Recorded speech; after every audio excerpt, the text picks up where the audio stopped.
Uma ótima semana a todos. Que seja uma semana abençoada para todos nós, né? E o hino que se iniciou, né?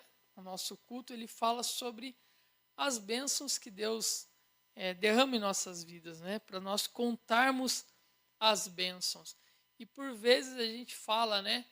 Que a gente não tem nada que possa ajudar o próximo, né? Por quantas vezes até mesmo nós somos parados num sinal, alguém pergunta, né? A gente nem abaixa o vidro, a gente só fala que não tem, né? Às vezes a gente nem sabe o que a pessoa tá pedindo, ou às vezes a gente poderia dispor do nosso tempo para talvez falar uma palavra, um versículo, alguma coisa que pudesse fazer a diferença na vida das pessoas, né? E a gente tem isso para entregar para as outras pessoas, porque Deus nos abençoou quando nos chamou para ser os seus filhos, né? No meu caso especificamente, que não nasci na igreja, eu tive a oportunidade de receber essa bênção, de conhecer a palavra de Deus, e a gente tem essa bênção que a gente pode compartilhar, e por muitas vezes a gente simplesmente nem abaixa o vidro e só faz assim com o dedinho, ó, não tenho nada. E a mensagem dessa noite, ela vai um pouco em relação a isso, nesse sentido, né, do que a gente pode dar, se a gente tem para dar, o que a gente tem para dar, né? Então a gente vai conversar um pouco hoje sobre a riqueza e a generosidade. E pode ser que a gente não se identifique com nenhuma dessas duas coisas, né? Talvez a gente não seja nem rico e também nem generoso, né? Porque como eu estava exemplificando aqui, às vezes a gente acha que a gente não tem nada que a gente possa dar, né?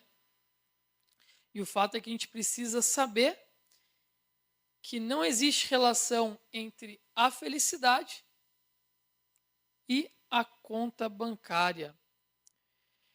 É bom ter, né? Mas não traz felicidade duradoura. A verdade é que o recurso financeiro, ele, assim como talvez a droga, ele traz para a gente um pico de excitação, né? Quando a gente vê que de repente tem um dinheiro que sobrou, a gente já fica todo animado, né? Pensando o que a gente pode fazer, para onde a gente pode ir, o que a gente pode comprar, aquele bem tão precioso que eu estava almejando, agora eu vou ter a oportunidade de comprar porque sobrou um dinheiro, né? Mas isso falando no nosso caso, que às vezes depende do dinheiro que sobra. Mas a gente sabe que tem pessoas que têm muito dinheiro. E o fato é que essa não é a verdadeira felicidade, né? Essas pessoas, ela têm picos de excitação, picos de felicidade, mas não felicidade verdadeira. Pesquisas revelam que ganhadores de loteria voltam ao mesmo nível de felicidade após 5 anos. A Universidade de Michigan concluiu que a relação entre o dinheiro e a felicidade é muito pequena. Um economista explicou que parte do motivo é porque as pessoas não sabem decidir o que fazer com o dinheiro. Estão lá com um recurso na mão e elas não têm noção do que fazer com o dinheiro, né? Elas superestimam o prazer que o dinheiro deveria oferecer e se frustram quando o dinheiro não proporciona a mesma alegria que no primeiro momento. Eu acredito que uma pessoa, quando ganha na loteria, ela tem aquele pico de alegria, né? E o que ela vai fazer? Vai fazer tudo que ela sempre quis fazer. Ela vai trocar de carro, ela vai comprar uma casa nova, ela vai fazer uma viagem, ela vai explorar todo aquilo que o recurso pode trazer para ela. Mas vai chegar um momento que ela vai ter talvez feito tudo aquilo que ela sempre sonhou em fazer e o dinheiro já não faz mais sentido para ela, né? E ela se frustra, porque ela fica sempre querendo buscar aquela emoção. Então ela está sempre correndo atrás de novas emoções, de gastar o dinheiro em alguma outra situação para trazer alegria para ela, e ela se frustra. Assim como um usuário de droga, né? Pessoas que talvez se envolveram profundamente com o uso de drogas e dão testemunho, eles falam, né, que eles sempre vão utilizar a droga novamente em busca daquele primeiro sentimento que ela teve quando ela experimentou a droga. E ela vai sempre naquela busca incessante por esse momento. Só que, infelizmente, elas não encontram. Contentamento não vem do dinheiro, mas de amar a Deus. Contentamento vem de uma sociedade com Deus, em que a riqueza está a serviço da generosidade. Aí sim é a verdadeira felicidade. Usar aquele recurso, aquelas bênçãos que Deus derramou em sua vida em favor da generosidade. Nós veremos duas histórias na mensagem dessa noite que vão dar para a gente um contraste. E a primeira história, ela foi contada por Jesus. Eu gostaria de convidar vocês a abrir a Bíblia em Lucas 12, 16.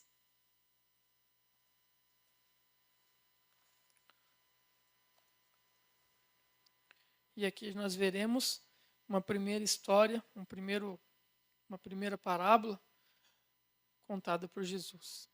E antes de fazer a leitura, mais uma breve oração. Querido Deus e Pai, nesse momento, Senhor, abrimos a Tua Santa Palavra e pedimos que o Teu Santo Espírito, Pai, abra o nosso entendimento, abra a nossa mente, para que possamos compreender de fato tudo que aqui for dito, Pai. Que essa mensagem preencha o nosso coração, que essa mensagem traga transformação. Porque se ela não traz transformação, de nada vale, Pai. Que possamos refletir nessa mensagem e absorvê-la. É o que te pedimos, em nome de Jesus. Amém.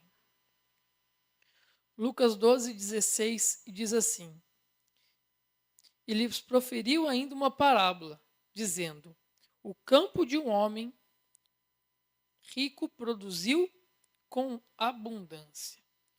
O campo de um homem rico produziu com abundância. Imagine talvez então, sabe às vezes quando vocês vão viajar, vocês pegam umas estradas assim e vocês vê plantação do lado assim, aquela plantação que perde de vista. Imagina que a plantação desse homem era dessa forma.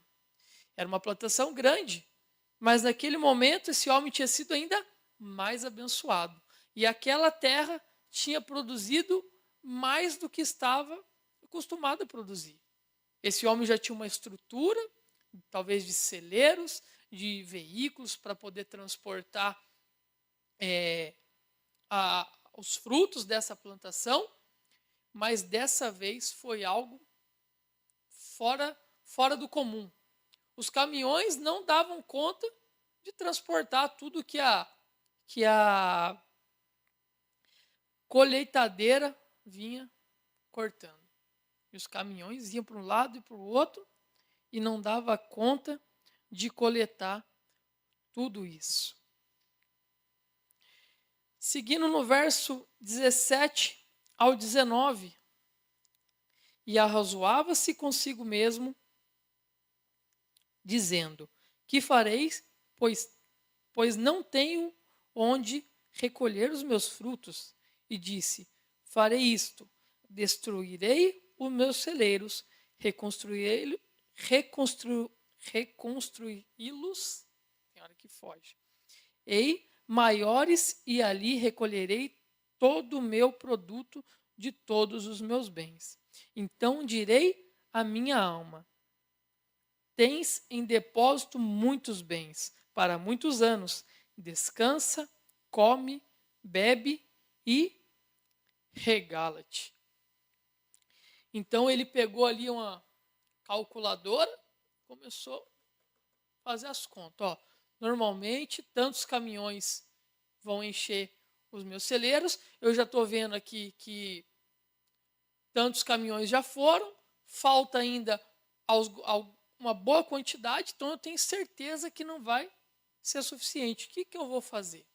E aí então o que ele começa a pensar? Que ele vai ter que destruir os celeiros antigos, que são pequenos e não vão comportar, e vai construir um celeiro muito maior, que ele vai poder guardar não só a colheita que já era de costume, mas todo aquilo que sobrou, né? E aí, quando a gente olha para essa parábola, a gente vê que Jesus ele revela um problema. Problema que é a riqueza que não acompanha a generosidade, né? Todo momento ele usa um pronome possessivo. Meus frutos, meus celeiros, meus bens. E qual era o problema desse fazendeiro? O foco em si mesmo. Quando ele vê toda aquela fartura, o que ele pensa? Estou feito.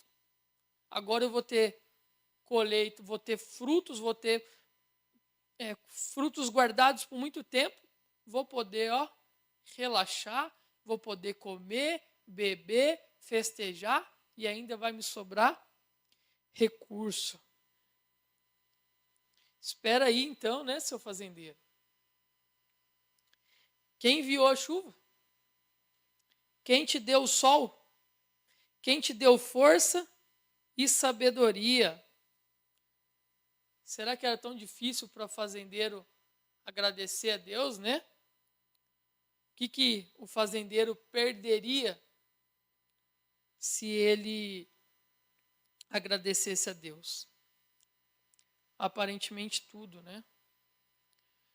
Mas e se esse fazendeiro, né, ao invés de pensar em guardar tudo, em se enriquecer cada vez mais, ele tivesse pensado em repartir o que sobrou com os pobres, né? Ele não teria problema.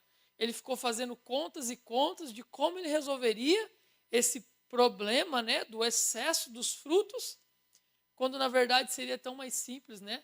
Ele ter reconhecido que todas essas bênçãos vinham do próprio Deus e que Deus esperava que ele repartisse isso com os pobres, né? E ele não teria problema nenhum. Ele teria repartido todo o excesso e ele teria ainda a quantidade pelo qual ele já estava acostumado a administrar e fazer os seus negócios e pagar as suas contas.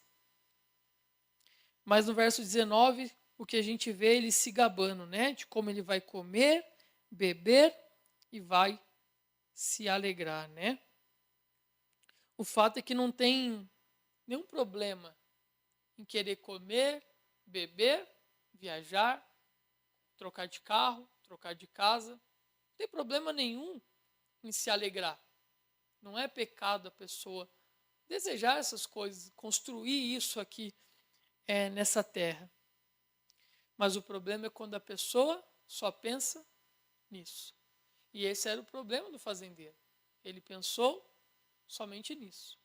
Em regozijar-se sozinho de tudo aquilo que eram as bênçãos que Deus tinha derramado, né? Naquela noite, o fazendeiro ele sonhava acordado, talvez, né? Não acreditando, fazendo planos de tudo que ele podia fazer, tudo que ele podia curtir com todos aqueles frutos, né? Mas enquanto isso, seu quarto se tornava um tribunal. Seguindo aqui em Lucas 12, 20, diz assim: Mas Deus lhe disse, louco, esta noite te pedirão a alma, e o que tens preparado, para quem será? Naquela noite, o fazendeiro morreria. E tudo aquilo que ele preparou, que ele se organizou para poder guardar, que ele planejou em festa, ficaria. Quem ia usufruir daquilo lá? Ele próprio não seria, né?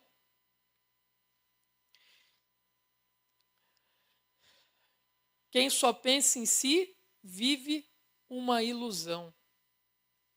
Ser rico com Deus é uma questão de vida ou morte. E a verdade é que o fazendeiro estava mal, pensando, estava bem. Na visão humana dele, ele estava feito. Estava na crista da onda, né? E na verdade ele Ele estava mal. Ele estava prestes a perder a sua salvação. Lucas 12, 21. Assim é o que entesoura para si mesmo e não é rico para com Deus. Esse é o final daquele que guarda as riquezas, os bens para si mesmo e não é rico para com Deus. Voltando um pouco, em Lucas 12 ainda, a gente vê no começo dessa parábola, né? Em Lucas 12, 13, que a gente vê que Jesus ele é interrompido, né? E o verso 13 diz assim: nesse ponto, um homem que estava no meio da multidão lhe falou: Mestre, ordena meu irmão que reparta comigo a herança. Eu fico imaginando como que deve ser triste para Deus, né? Ver os seus filhos brigando por uma herança que é terrena. Às vezes se matando, às vezes quebrando relacionamento, irmãos, pais e filhos, deixando de conversar por conta de uma herança terrena, né? Eu fico imaginando que Deus ficou muito triste com isso. E Jesus respondeu no verso 14: Homem, quem me constituiu juiz ou partidor entre vós? Então lhes recomendo: tende cuidado e guardai-vos de toda e qualquer avareza, porque a vida de um homem não consiste na abundância dos bens que ele possui. A vida de um homem não consiste na abundância dos bens que ele possui. E o que a gente vê aí é totalmente o contrário, né? Pessoas nesse mundo que são mais valorizadas, as mais valorizadas que a gente encontra nesse mundo são pelos bens, pela posse, pela moral que ele tem, né? Muito se fala de Elon Musk, muito se fala de Donald Trump, entre outros e outros nomes que têm o poder nesse mundo, né? Mas não é assim que Deus mede, né? Quem sabe o seu problema específico não seja de herança, como esse homem. Mas quando Jesus olha para a multidão, ele olha para todos nós. Ele nos adverte sobre qualquer avareza. E por muitas vezes, quando fala em avareza, quando fala em egoísmo, a gente sempre pensa em alguém que tem dinheiro, né? Aquele que tem muito recurso, mas que quer tudo para ele, né? Mas o fato é que a avareza não é prerrogativa do rico. O egoísmo não tem CEP.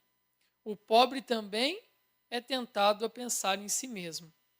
Todos precisam lembrar que o valor de uma pessoa não é definido pelos seus bens, mas ser rico para com Deus. A gente viu até aqui a história de um homem que era rico, mas ele era egoísta. Ser generoso não fazia parte do vocabulário dele, talvez, né? O que ele queria era beber, comer, festejar para si mesmo, né? E nem tão pouco se lembrava de Deus. Mas por fim, o fim chegou para ele e ele não pôde usufruir de todas aquelas bênçãos que o campo deu para ele, né? Aqui, né, essa parte que eu li anteriormente diz que todos precisamos saber que o valor de uma pessoa não é definido pelos seus bens, mas ser rico para com Deus. E a pergunta que fica é: mas como posso ser rico para com Deus? E a gente tem uma história de uma mulher que talvez ela nos ensina um pouco, né, de como ser rico para com Deus, né? O Sermão do Monte ele também tem alguns algumas falas, né, alguns trechos que mostram ali a questão do valor, né? O Sermão da Montanha é uma grande fonte de sabedoria. Muitos livros hoje são inspirados nele. Às vezes você vê um monte de coach por aí, né, falando frases emocionais, ensinando o que é certo, o que é errado, como se deve, como não deve agir, mas muitas das coisas são tiradas do Sermão do Monte, né? E na versão de Lucas, encontramos uma linha que não aparece na versão de Mateus. E aí eu vou ler aqui mesmo, que é Lucas 6:38, que diz assim: Dei-lhes e será dado uma boa medida, calcada, sacudida e transbordante será dada a vocês. Pois a medida que usarem também será usada para medir vocês. E esse verso ele é crucial para aquele que deseja ser rico para com Deus, né? Quando ele fala com a mesma medida que você der, você receberá, ele estava se referindo a um costume da época, né? Que disse que as pessoas elas iam para uma espécie de uma feira e elas usavam por cima das suas roupas umas vestes longas, uma veste longa. E aí, quando chegava o final dessa feira, muitos estavam ali com essa roupa cheia. O que elas faziam? Elas pegavam essa roupa, dobravam e iam colocando o alimento, né? Fazendo como se fosse essa roupa uma sacola.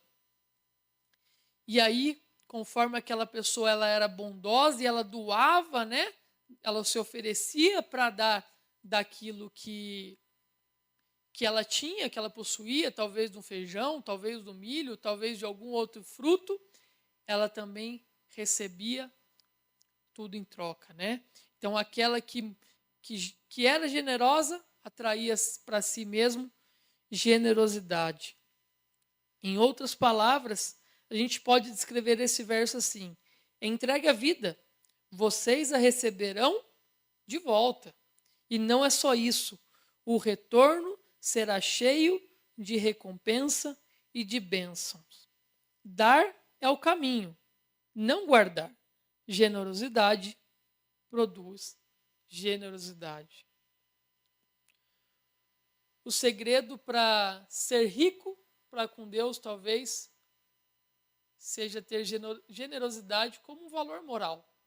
A gente tem algumas coisas que são nossos valores morais, né? Eu não roubo, eu não falo mal de ninguém, eu devolvo o troco, porque para mim isso é questão de moralidade. Jamais eu vou ficar com o troco de alguém, né? Mas se a gente quer ser rico para com Deus, a gente precisa tratar a generosidade como sendo um valor moral. A gente não pode tratar assim, quando eu tiver oportunidade, eu vou ser generoso. Não, isso tem que ser um valor moral, tem que fazer parte do seu dia a dia. Você tem que ser generoso intencionalmente, né? E quando eu estava preparando esse sermão, falando sobre a questão de ser generoso, né? E quando muitas vezes a gente olha para a nossa situação, graças a Deus a gente tem uma vida confortável, tem nossa casa, tem nosso alimento, tem nosso trabalho, assim como a Vivi falou, mas não sobra dinheiro para a gente sair fazendo obras de caridade ou comprar aí 100 cestas básicas e sair distribuindo. Às vezes a gente vive mais apertadinho, né? E aí juntando essa mensagem com um sermão que uma vez o Juninho pregou aqui, que ele falou sobre a intencionalidade, né? A gente ser intencional. E eu fiquei pensando, né? Quantas e quantas vezes eu sou parado no sinal e eu não tenho nada. E não tem nada. E hoje não tenho. E quantas vezes nós falamos aqui de anda com a bolacha no carro. Às vezes você não tem o dinheiro, às vezes você fica com receio de dar o dinheiro e a pessoa usar droga com esse recurso, mas anda com a bolacha, anda com uma água. E aí, intencionalmente, antes de sair de casa, eu peguei um pacotinho de biscoito e coloquei, ele está lá no banco do carro. No caminho de volta eu não tive a oportunidade. Talvez no caminho de volta agora eu tenha a oportunidade dar para alguém que está precisando esse pacotinho de biscoito? Talvez não. Mas eu tenho certeza que em algum momento eu vou encontrar alguém que vai aceitar esse pacotinho de bolacha, que vai estar com fome. Então, às vezes, a gente precisa ser intencional, né? Às vezes a gente espera a situação toda acontecer para que daí sim eu seja generoso, né? E a gente tem uma história que explica bem essa questão da generosidade, né? Que é a da viúva de Sarepta. Deus mandou Elias avisar o rei Acabe que teria uma grande seca que sobreviria ali sobre a terra, né? O tempo se passou e a palavra do profeta se cumpriu. Essa grande seca chegou, né? E abalou todo o país. Tanto o profeta como a viúva sentiram, né, os efeitos causados por essa seca, né?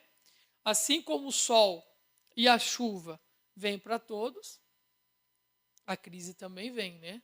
Se tem uma economia financeira no país, todos serão atingidos. Alguns numa menor escala, outros numa maior escala, mas todos serão prejudicados. Nenhum de nós está isento das coisas que acontecem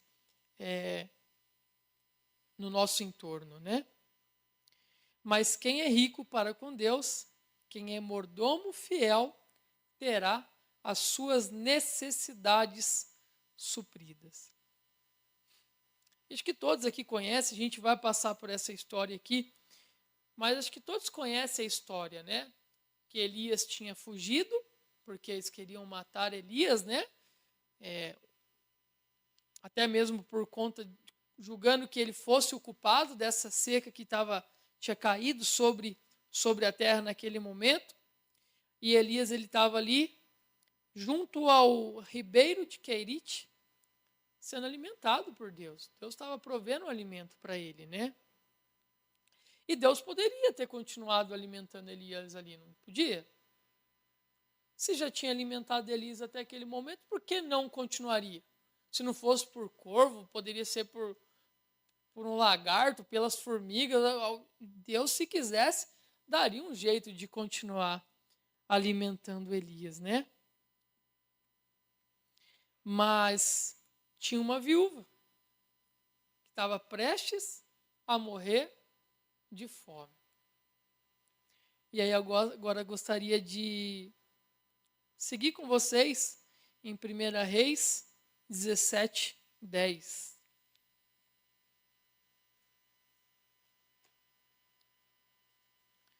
1 Reis 17, 10.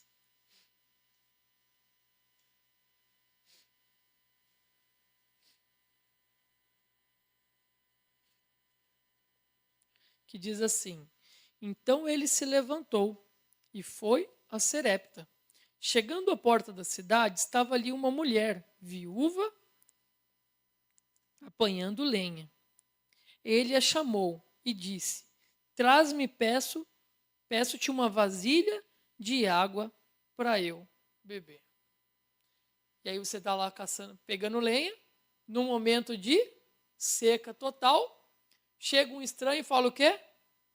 Traz uma vasilha com água. Eu imagino que naquele momento lá a água talvez estivesse sendo mais valiosa que o ouro.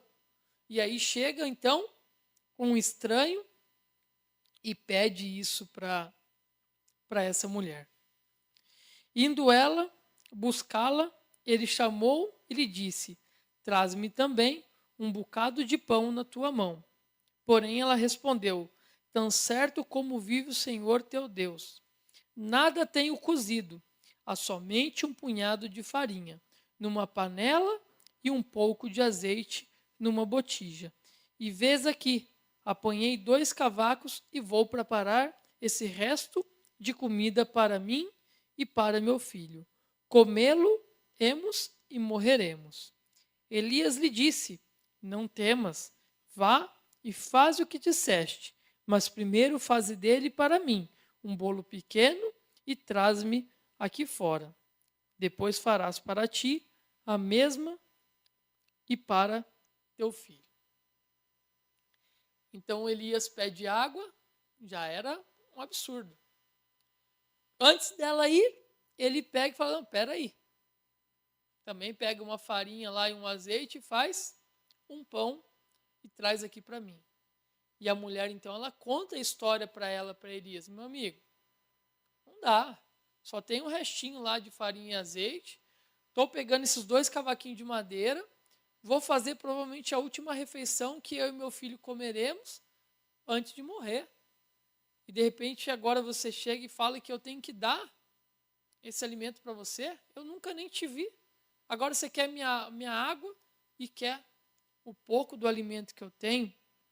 E ele diz para ela não temer e fazer o que ele disse. E eu fico imaginando talvez o momento em que essa mulher estava preparando esse alimento. Aquele cheiro de pão subindo, ela com fome e o seu filho também com fome. E se a gente pensar, né, que se colocar no lugar, será que a gente teria essa mesma coragem? Imagina a Viviane, a Alice e o Lucas com fome, talvez alguns dias já sem comer. Você pega o último preparo de alimento para dar para alguém que você nunca nem viu, que você não conhece. Talvez se fosse algum parente próximo, já seria difícil de fazer isso, né? Mas ela fez o que Elias tinha pedido, né? Deus enviou Elias para abençoar a viúva. Às vezes a gente olha na situação e pensa que Elias foi abençoado, né? Pelo contrário, Deus já estava cuidando de Elias. O que Deus queria era abençoar aquela mulher. E possivelmente essa mulher, ela já era uma mulher generosa que ajudava as outras pessoas, né? Era um hábito dela, talvez. Porque eu acredito que se ela conseguiu fazer isso, é porque isso já fazia parte do dia a dia dela. Estender a mão para o próximo, ajudar o necessitado. Porque eu acredito que se fosse uma pessoa que talvez, assim como aquele rico, só pensava em si mesmo, chegasse o momento que ele tivesse o último alimento no celeiro dele, que daria só para a família dele, ele não ia dar para ninguém. Ele faria exatamente o que ele estava acostumado a fazer. Assim como eu acredito que ela fez exatamente o que ela estava acostumada a fazer, que era ser solidária. Elias e a viúva foram bênção um para o outro. É assim que vive aqueles que são ricos para com Deus. Na sequência, comeram ele, ela e sua casa por muitos dias. Da panela a farinha não se acabou, e da botija o azeite não faltou, segundo a palavra do Senhor, por intermédio de Elias. Essa viúva, ela deu ali uma medida de óleo e de farinha para Elias. E ela recebeu bênçãos muito, mas muito maiores do que aquelas que ela abençoou Elias. Teve mais farinha, teve mais azeite. Elias, ela e seu filho comeram por muitos dias. E ainda mais à frente, o filho dela veio a falecer, né? E por intermédio de Elias, Deus abençoou ela mais uma vez e ressuscitou o filho dela, né? Ela achava que ia morrer após aquela última refeição, mas a sua generosidade produziu generosidade. Cristo, ele chama, né, para que a gente entregue a nossa vida, para que a gente receba ela de volta. Mas não uma simples vida banal, né? Deus quer entregar algo muito maior para a gente, muito maior do que as bênçãos que essa terra pode oferecer, claro que de forma muito limitada, né? Mas Deus espera que a gente seja generoso, que a gente seja canal de bênçãos para outras pessoas. E Ele nos dá a certeza, né? Que da mesma forma que nós medirmos, nós seremos medidos, né? A generosidade é o meio de se tornar rico para com Deus. O fazendeiro tinha muita comida, muitos bens, muitas riquezas, mas ele não era rico para com Deus. A viúva não tinha absolutamente nada, mas ela tinha um coração sincero, um coração verdadeiro, um coração generoso, e Deus abençoou essa mulher. Deus nos chama a refletir nessa noite. Talvez nesse início de semana, né? Talvez traçar um novo propósito, de deixar de pensar muitas vezes em nós mesmos, o que é importante para mim, o que eu quero, o que eu deixo de querer. Pensar que talvez o que sobra vai ser para a gente comer, beber e festejar. E talvez pensar um pouco mais no próximo, né? Que sejamos intencionais em ser generosos, né? Que a gente entregue as bênçãos que Deus derramou na nossa vida, nós estejamos dispostos a entregar, que sejamos generosos como essa viúva. E eu tenho certeza que Deus vai derramar muitas bênçãos em nossa vida. Esse é o meu desejo, o meu sentimento para toda a nossa igreja nessa noite. Amém.